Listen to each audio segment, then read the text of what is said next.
With more and more victims of war and poverty, the Middle East has seen a surge in patients seeking medical aid.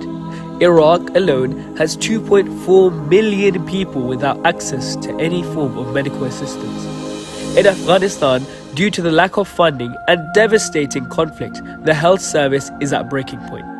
Imam Hussein Charity aims to help provide a better future for these impoverished patients, aiding them with finances for their prescriptions as well as dialysis of their kidneys. You can help our brothers and sisters with purchases of prescriptions for just £20, and for £200 help a patient with a dialysis procedure. To donate or for more information, visit www.imamhussaincharity.com.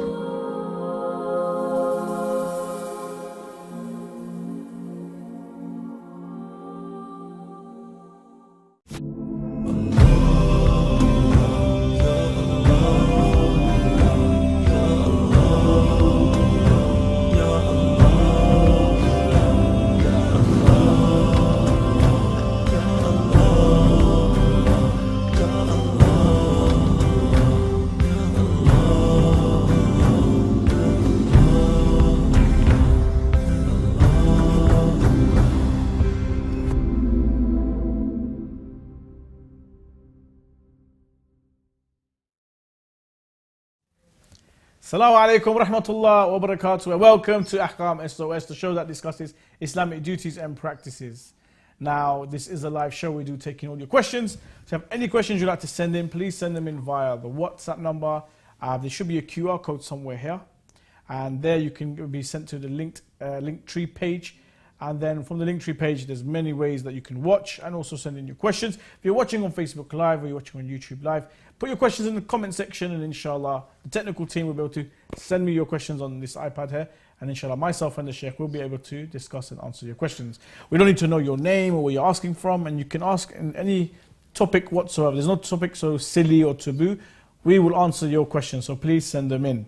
I'm your host, Mohsin Shah, and joining me is Sheikh Ali Maash. Assalamu alaikum, Sheikhna. Assalamu alaikum. How are you doing this evening, Sheikh? Alhamdulillah, fine. MashaAllah, we're in the middle of the week. Weekend is close by. I hope you've got something nice prepared. Inshallah. Inshallah. Sheikhna, let us start with a question. What is the best means of educating and culturing the self, and what are the best deeds one should practice? أعوذ بالله السميع العليم من الشيطان الرجيم بسم الله الرحمن الرحيم الحمد لله رب العالمين وصلى الله على محمد وآله الطاهرين ولعنة الله على أعدائهم أجمعين. The first thing, one should oppose his self-desires, hawa nafs, very important. One of the main enemies of the mankind is, according to the Hadith, أعدى عدوك, the most or the foremost or the most or the number one enemy is your inner self. نفسك التي بين جنبيك. This nafs, this the oneself is the main enemy of every individual. So to be able to oppose one's self-desires is to basically avoid the acts of sins and whatever the one knows about the haram acts, and should avoid anything that would bring the wrath of Allah Azza wa Jal.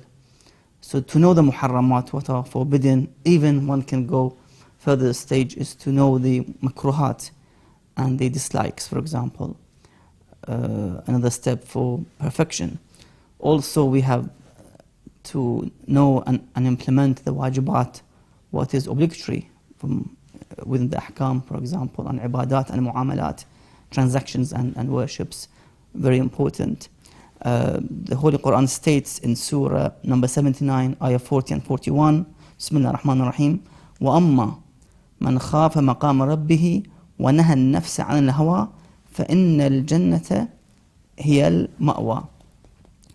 And as for the one who fears the station of his Lord and forbids the soul from desire, surely paradise will be the refuge. In other words, if you control your desires, of course the haram desires, and even the excessive halal desires, of course the Jannah would be the final destination and the everlasting abode for this individual, inshallah. Inshallah.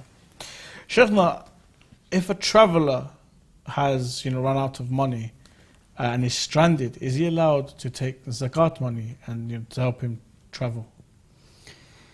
If somebody, let's say, yes, he loses everything, all his wealth, even that's a flight ticket, he's got no other means of being able to get a return journey to his back home, and he cannot borrow money. Sometimes you can call somebody to transfer money, or for example borrow from a friend in your journey, or let's say maybe other option is to sell something that you have valuable to basically afford your return ticket and journey. If you can't do all these options, then of course one can actually use the zakat money for this purpose. So yes, one can actually use the zakat if cannot get the means for his return. Shaykhna, what should one do if two individuals engage in a dispute or a quarrel for irrelevant things, or he or she are both above such conduct? What shows the greatness of an individual, to show the status of a person, a believing, a mu'min person, is when he or she, they observe and they show and they practice forgiveness and pardon.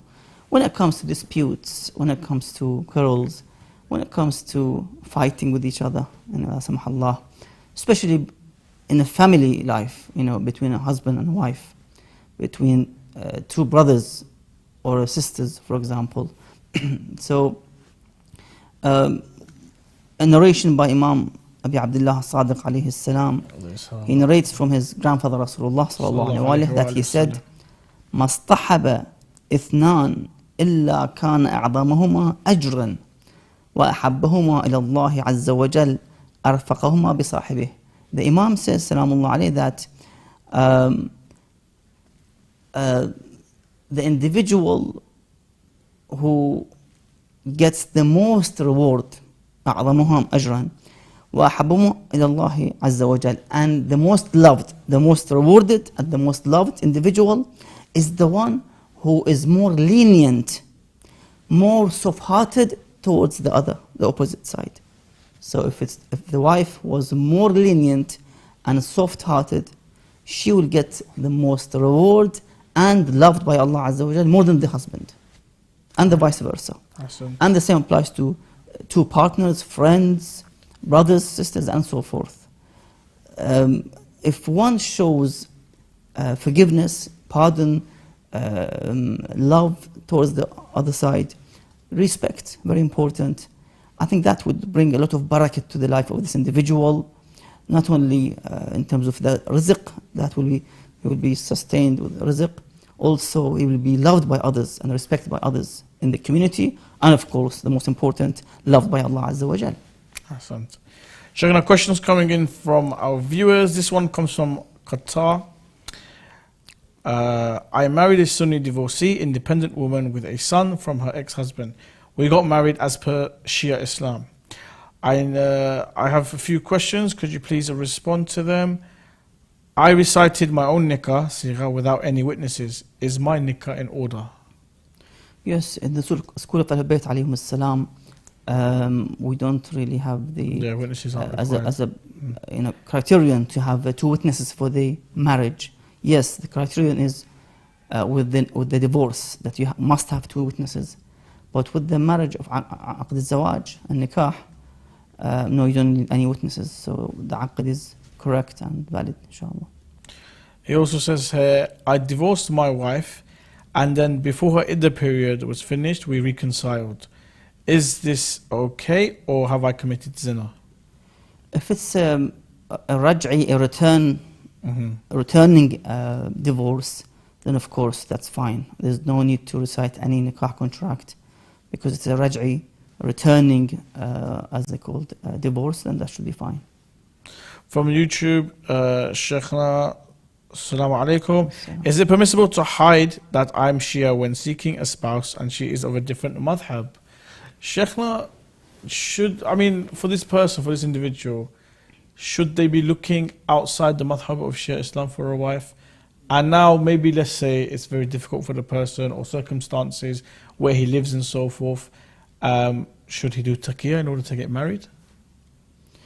No, I think number one should rely on Allah Azza wa Jal. Seek Allah's help and support. With tawakkul on Allah Azza wa Jal, everything will be inshallah, all the hajat will be fulfilled.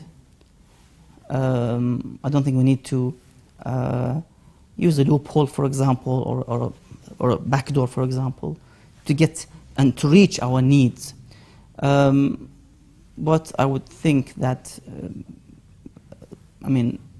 because when the marriage takes place and the opposite side, be it the male or female, they discover that he's or she's a Shia, and of course they're going to fall into disputes and arguments, because some would not like to be in such marital condition and relationship because of the madhab. Some are muta'assib, they love their madhab and their aqidah. They don't want to be married with somebody who opposes their aqidah and madhab. So one should be open, and I think the advice is to look for somebody within your circle, your madhab, your aqidah. It doesn't matter if they're Asian or Arab or from other places, as long as they have the same aqidah, unless you have the ability and the knowledge to convert that individual to become Shia al-Bayt, which has a great thawab and reward. And you have to be careful you don't really fall into the skepticism and the doubts of the other madhab, that you might be one day joining the madhab. La samahullah. Sheikh, a question from YouTube. Is there a short dua I can recite after prayer for forgiveness? Very good question indeed. There are lots of ad'iyah for forgiveness, or let's say after each salah. One of the ad'iyah that I can remember, Allahumma inna maghfirataka arja min amali. This dua in which if one recites after each salah, then on the day of judgment, they wouldn't be looking at the sins and so forth. You want to be exposed, let's say. This is mentioned in Mafatih al-Jinan. So it's a dua, begins with Allahumma inna maghfiratika arja min amali. If you can find this dua in the section of the ad'iyah after taqibat al-salawat, you'll find it there and read it, inshallah. And inshallah, your sins will be forgiven. Inshallah. From YouTube, Sheikh, Assalamu alaikum. I am a convert to Shia Islam. I received an inheritance of fixed property after their death. This is probably from a family member or something. Do I have to pay zakat on the value of the property? Zakat, I don't think is on property, is it, Sheikh? It's mainly on crops and cattle and things like that. But khums, most likely, yes, you'd have to pay. Yes, I've mentioned the zakat is only for the cattles and Harvest. The harvest, exactly. Dates, raisins, and so forth. Yeah, exactly. For the hummus, we have to refer back to see, because she received it from a non-Shia family, so that needs okay. Research. Listen more. Okay, fair enough. From YouTube, Assalamu alaikum, Sheikhna. Could you please, this is WhatsApp. Could you please explain what ruqya is? A Sunni brother does TikTok lives as performing them, and you see the patient shaking and acting bizarre. Thank you. Ruqya or raqi is someone who claims that they can perform exorcism and remove jinn from possessing people and so forth. Shaykhna, we've answered this so many times, and I'll reiterate the answer. In the Shia school of thought, we do not believe that the jinn can, take over your body or can, possess your being, and therefore we don't even believe in exorcism of such like. Shaykhna, today we were watching a video as well of Pakistan, from the Pakistani community and so forth. And we could see this didn't look real. We could see things were exaggerated. We could see that the people were acting and so forth. Shaykhna, would you like to shed any light on this so-called, I wouldn't call it wizardry, but this so-called showmanship that we have in our community, unfortunately? I've answered many times this question, but just briefly that those patients, they have to go and see physicians and psychiatrists and specialists in this field. They shouldn't go back to those people. We don't know how they actually treat these individuals. So best thing is to go back to medical and seek medical help and support in this field.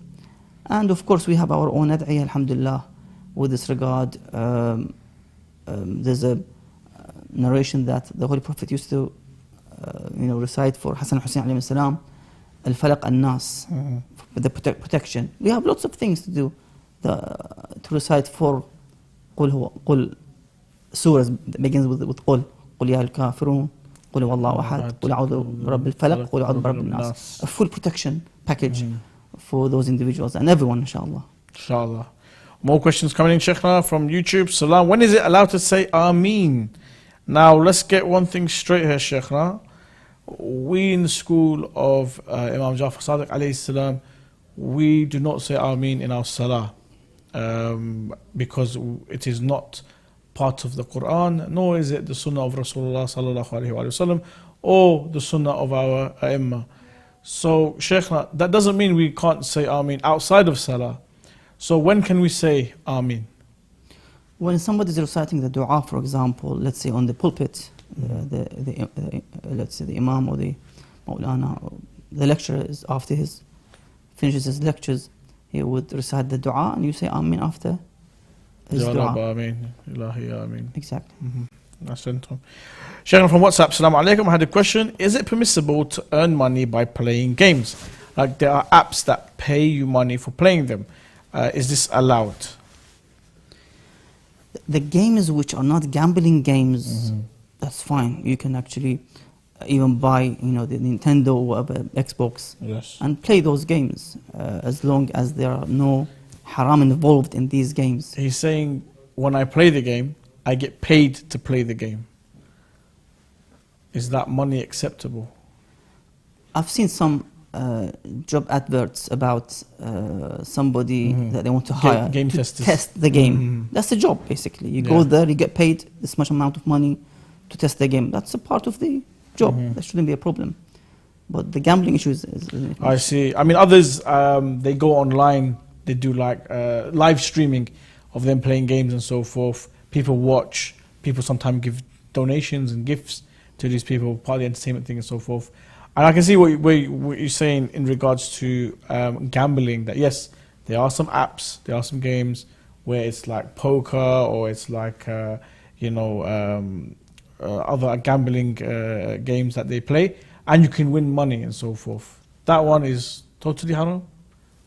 No, I mean, as I've said, if there's no haram involved, haram transaction, like gambling, for example, like paying or receiving interest for nothing, riba, for example, without any need of it, and so forth, then it should be halal. As a game tester, for example, as I mentioned, the one who gets this job to test the games and gets paid for it.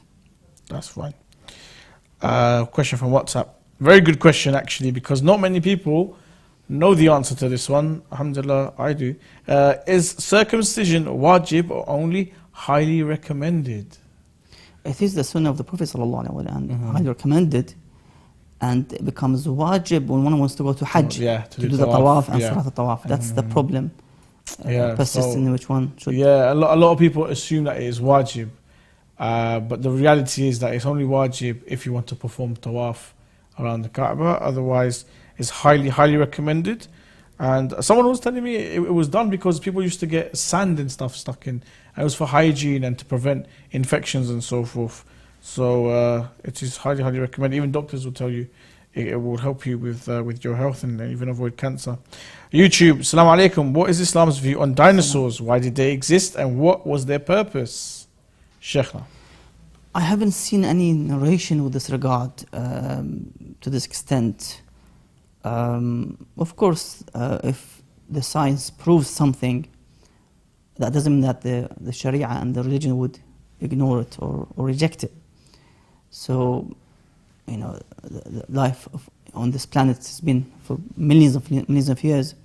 So we have to see and find out if there are any narrations mentions about that age or the ice age, for example. Assalamu alaikum, Shaykhna, from YouTube. Should we say bad things about the Sahaba? Now, Shaykhna, what's the word? Clear the smoke and fog and allow the people and the viewers to understand that the Shia, we do not come and say bad things about the Sahaba, especially the Sahaba, the rightly guided Sahaba, the Sahaba that supported Rasulullah sallallahu alaihi wasallam and Amir al-Mu'mineen and so forth. We don't say anything bad about these people whatsoever.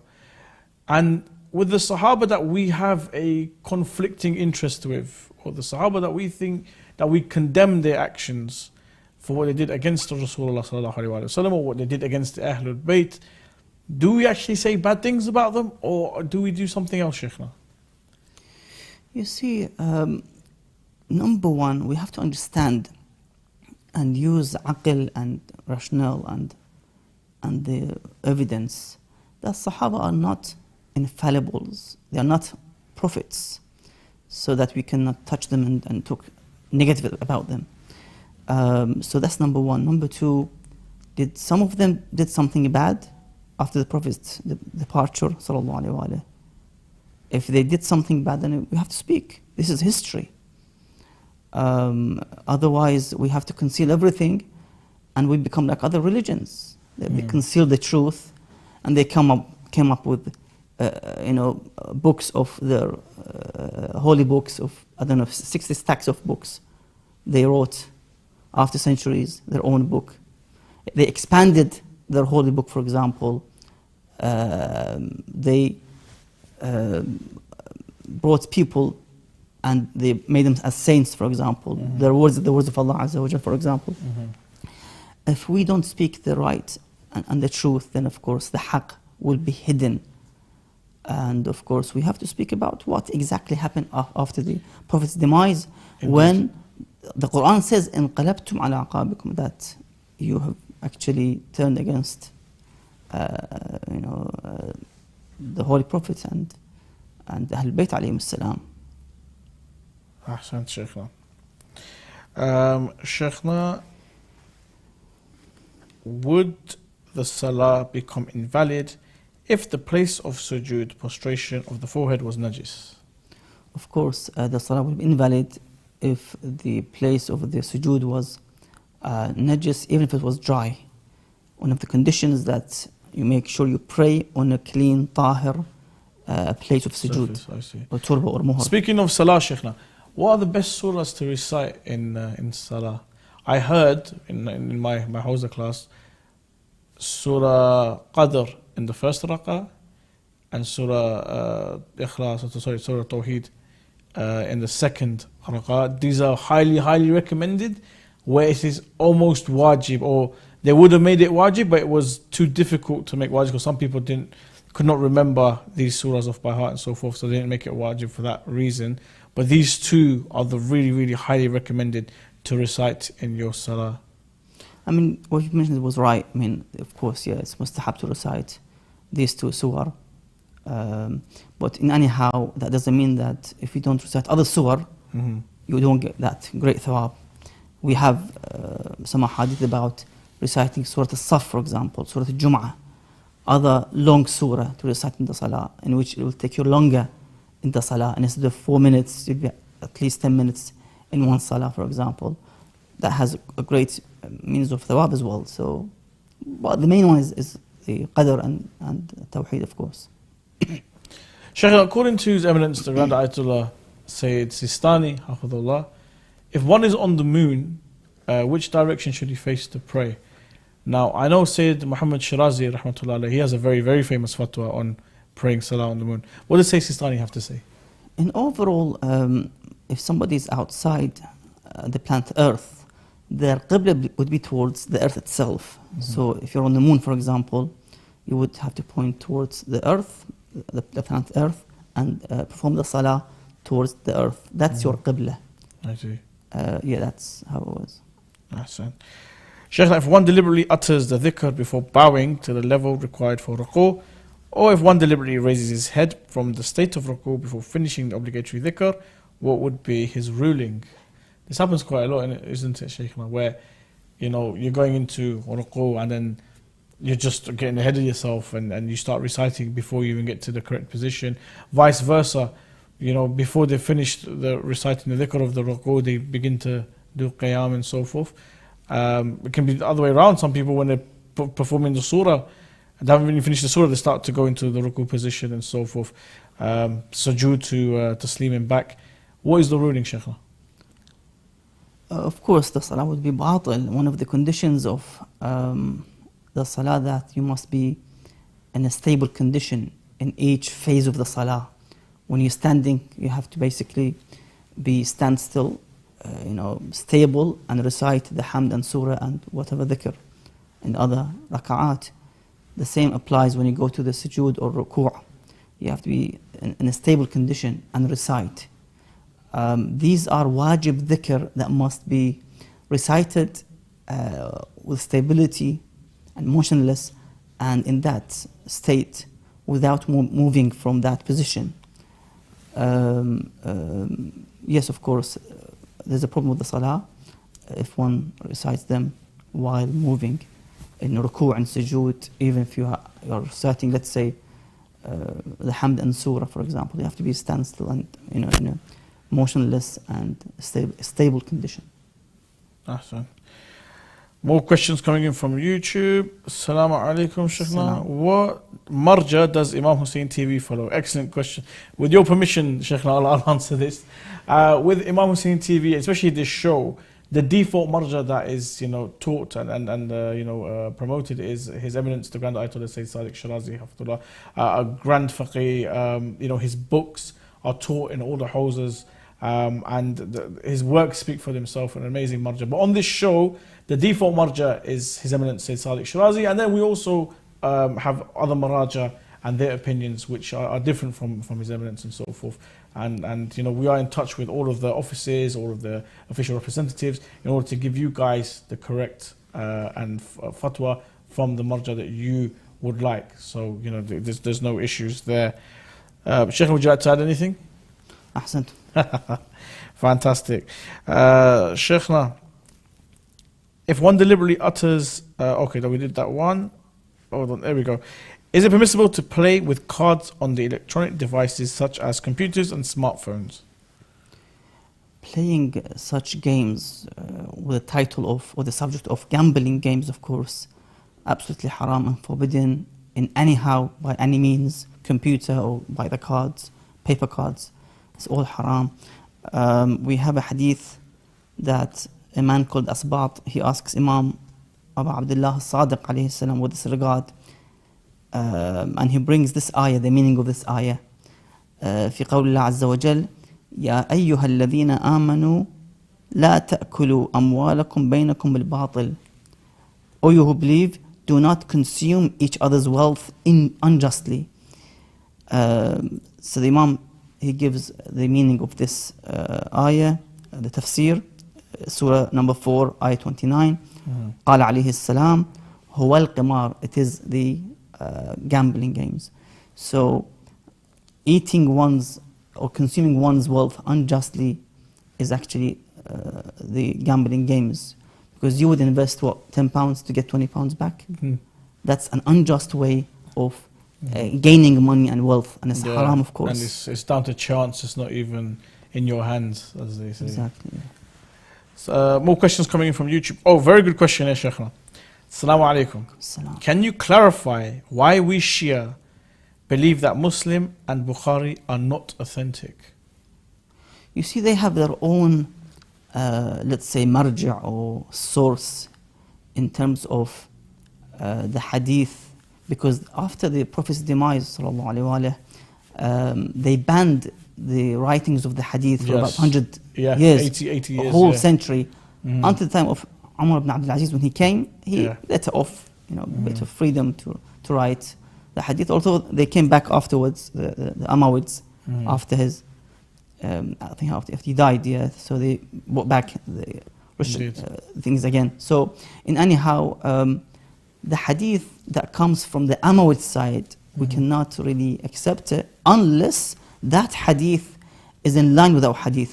So if that hadith praises Ahlul Bayt, we'll accept it, because we both now agree upon this hadith, which says, for example, the Prophet said, sallallahu alaihi wasallam, I leave two weighty things, the Book of Allah and my progeny. We have this hadith and they have this hadith. In this case, we accept this hadith as a mutawatir hadith, for example. Otherwise, we cannot really accept. There are hadith which praise some of the Sahaba, for example, and sanctifies or glorifies some of those Sahaba who actually did not follow the Prophetic Sunnah accordingly and neglected Ahlul Bayt alayhim salam and rejected them as a result. I think it's fair to mention also that some of the hadith that are found in Sahih Bukhari and Sahih Muslim, contradict the Quran and the Quranic teachings. Furthermore, we haven't mentioned much on the Umayyads and how they, distorted so many hadith in order to character assassinate Amir al-Mu'mineen, Ali ibn Abi Talib alayhi salam, the Ahlul Bayt, even the Rasulullah sallallahu alayhi wa sallam. Some of the things you'll find in Bukhari and in Muslim insult Rasulullah. And people are going to be asking me, can you provide proof? Hadith 360, and I think it's in book 8. Go have a look at it, go read it, and then tell me what you guys think. Sheikh, now we're going to go to a short break. Inshallah, we'll discuss more after the break here on Ahkam SOS. Assalamu alaikum wa rahmatullah wa barakatuh. I have a question regarding keeping pictures of scholars. Is it permissible to plant trees by or over Islam the established based on peace and non-violence? Is it permissible to collect donations for charity projects from Is it permitted to consume canned food imported from non-Muslim countries? Is there an issue for men looking at non-Muslim women? To have your questions answered live, call in on +44 2035 150199 or WhatsApp us on +44 7415 092155. Alternatively, you can also email us on Ahkam SOS at imamhussain.tv.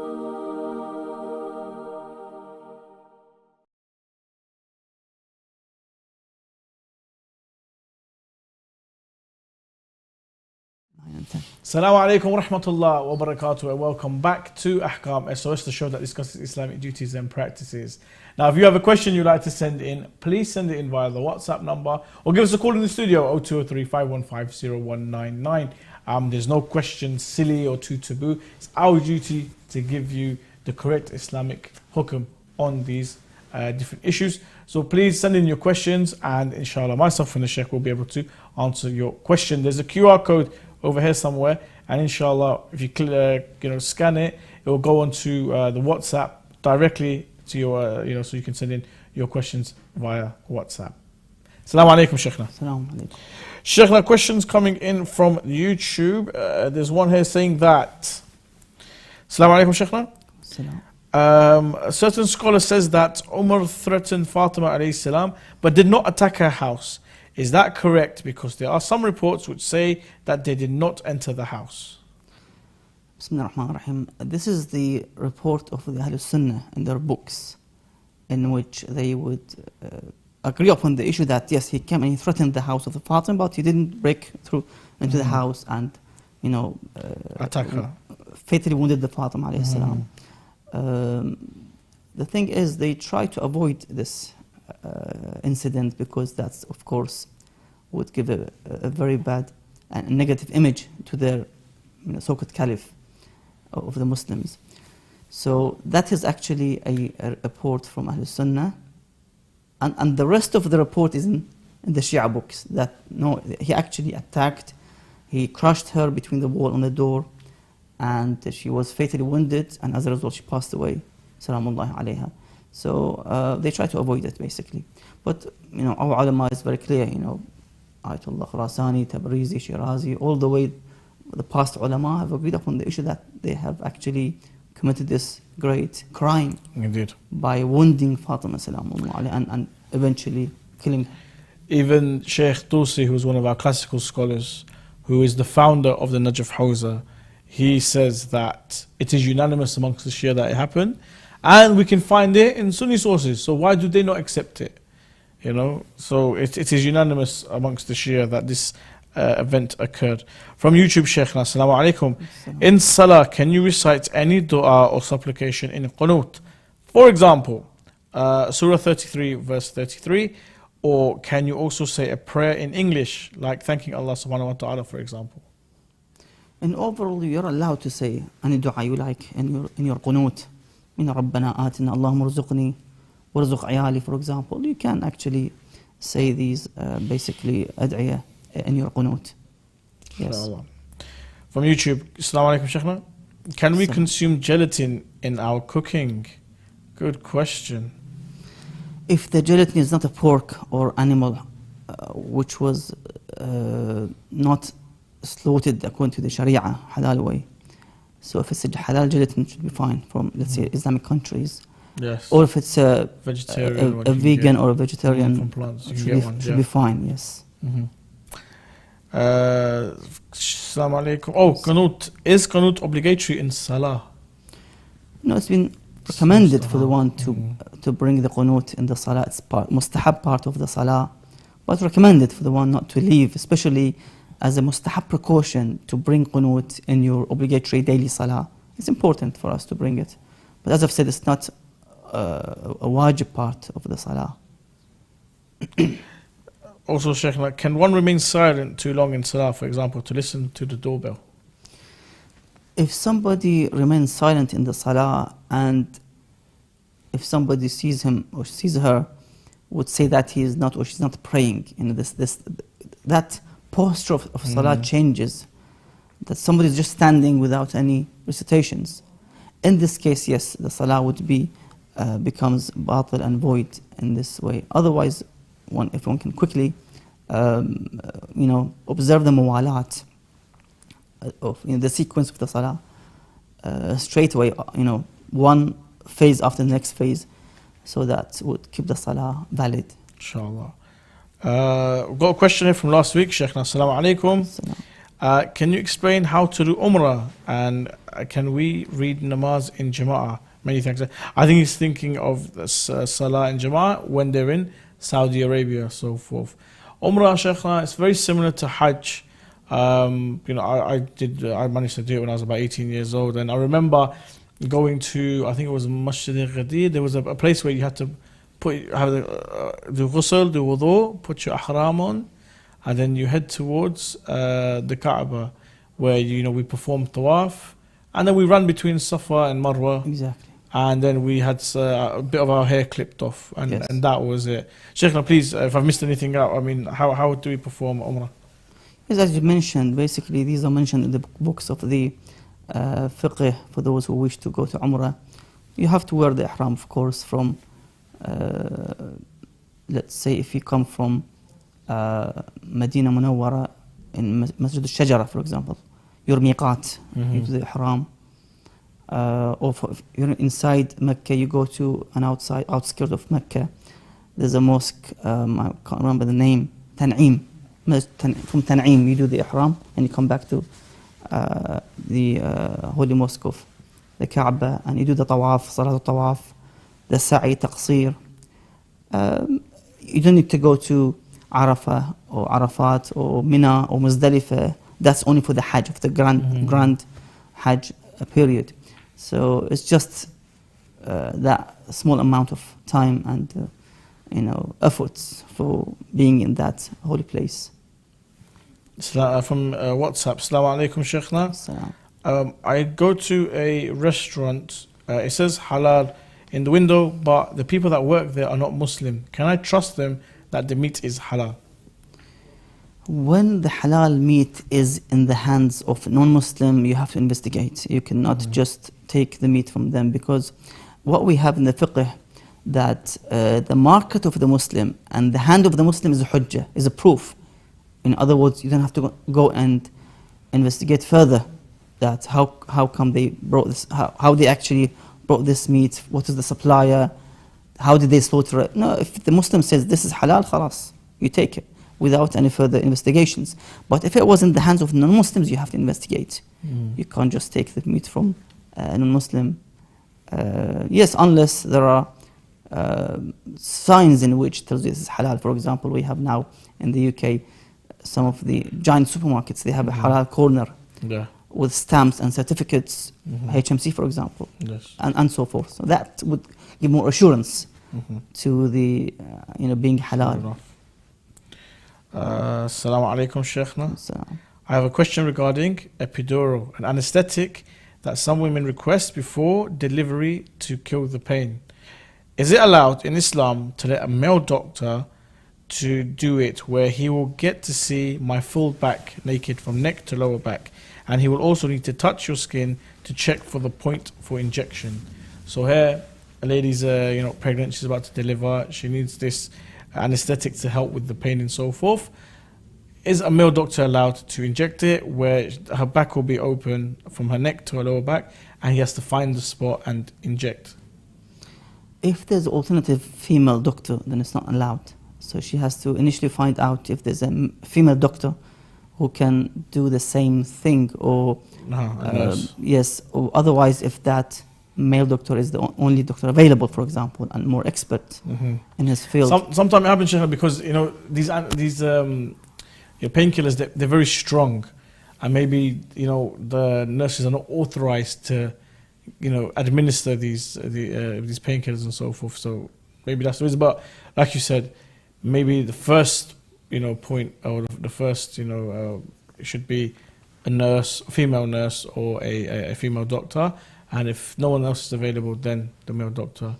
And of course, may be allowed. The ulama would also give further details about, in terms of, as mentioned, about touchings and looking, that if he can wear gloves, for example, without skin touch, or for example, looking, if he can use mirror rather than direct looking, and so forth. Stages of, otherwise one is compelled, and there's no, of course, haraj shadid, as they say in the fiqh, then you have no option. From YouTube, Shaykhna, assalamu alaikum.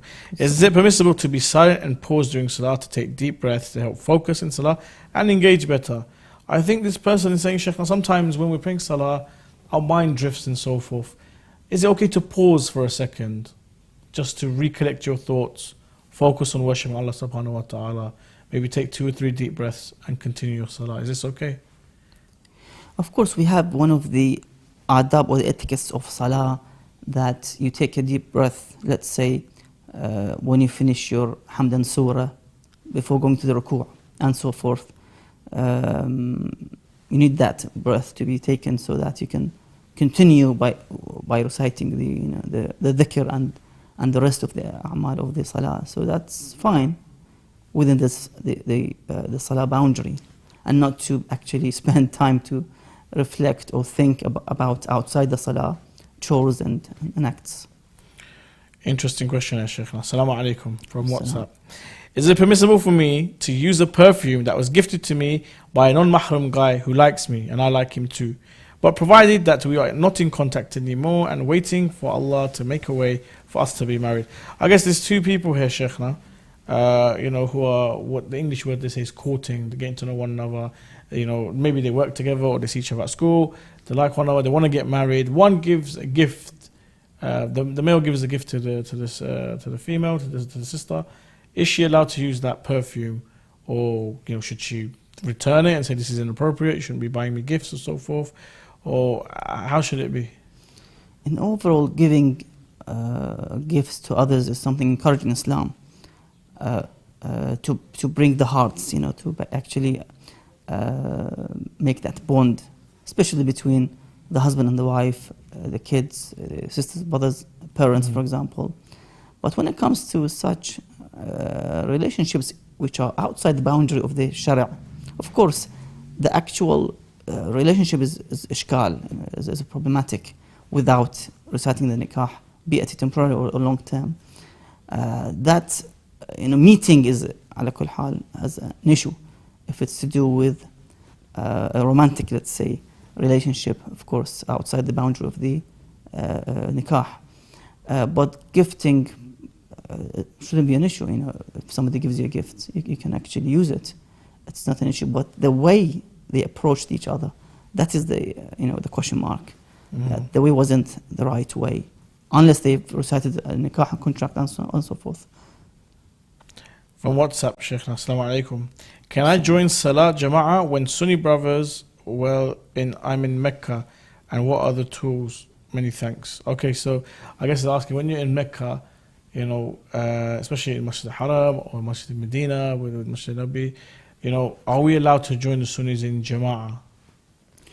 if you are compelled to join, because sometimes you're in the middle of the Jama'ah lines, try to recite the Hamd and Surah by yourself. So you pray by yourself, a solo, a furada prayer, and not with the Jama'ah, because you cannot follow Imam who is not follower of Ahl Bayt alayhim salam. Your salah will be batil.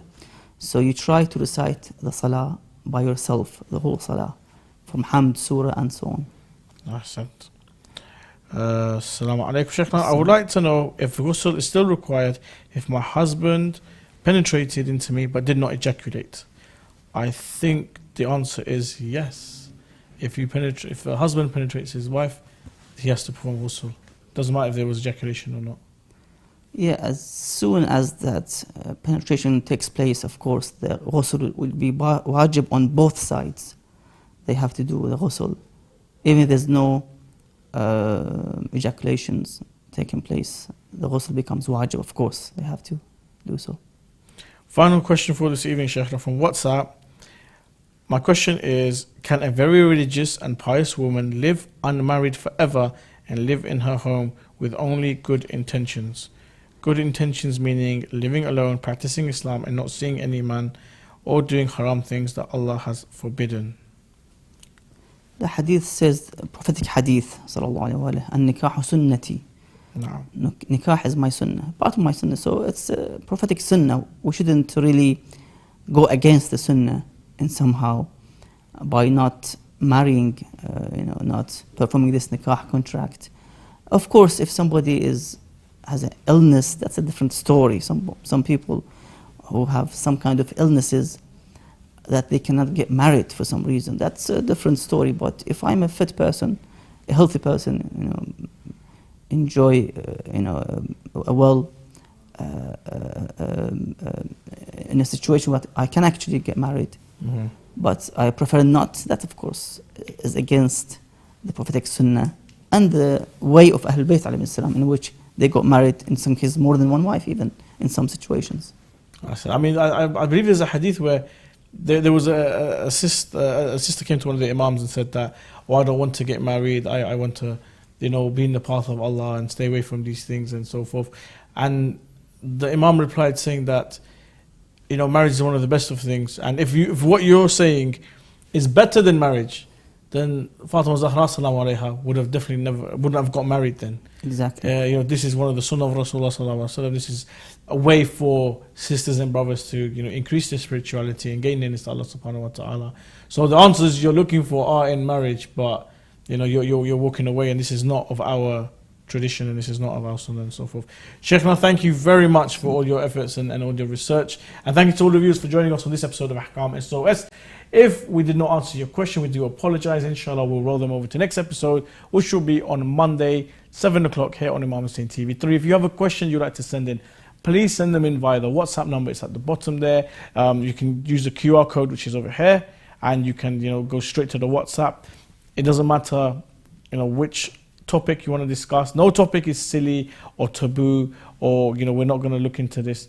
Any question you have in regards to any topic, we will say, any Islamic law topic, please send them in. If you want a fatwa in regards to a certain marja, please give the name of the marja, and we will contact the official office or the official representative to get your answer. Join myself and Sheikh again on Monday, 7 p.m. here on Imam Hussain TV 3, Sky Channel 789. Assalamu alaikum wa rahmatullah wa barakatuh.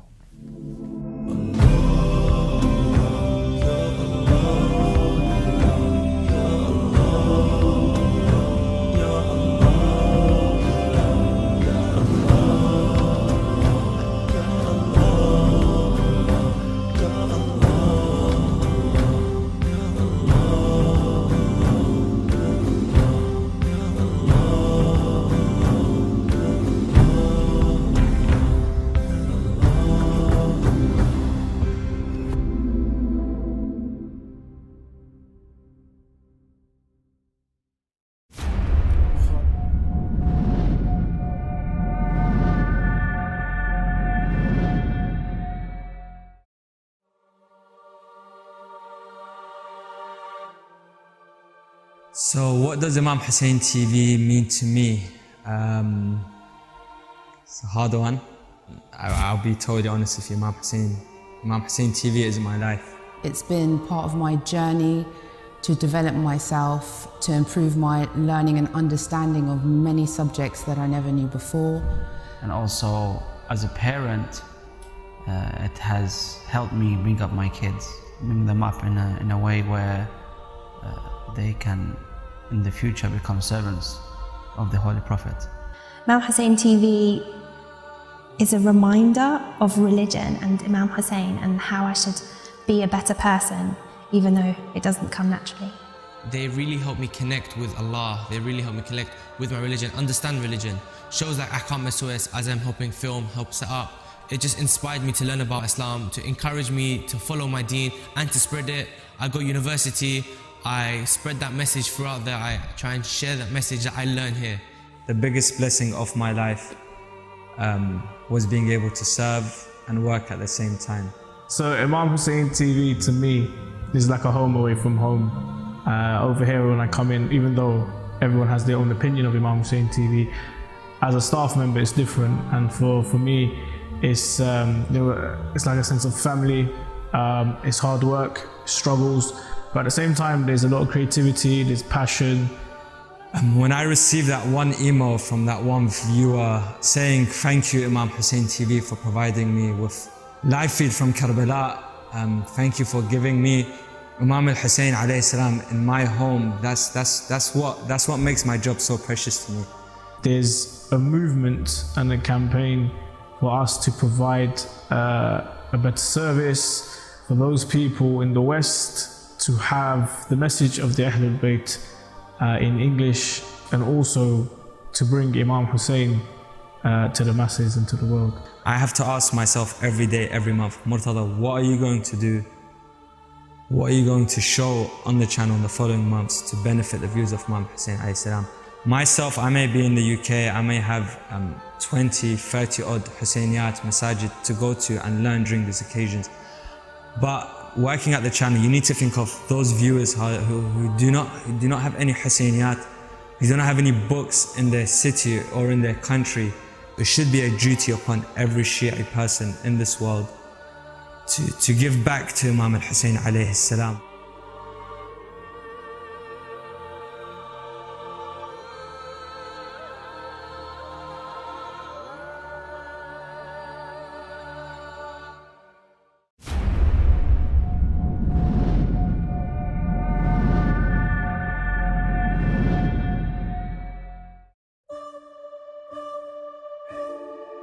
As lovers of the Ahlul Bayt, we all have an inclination to the epitome of love.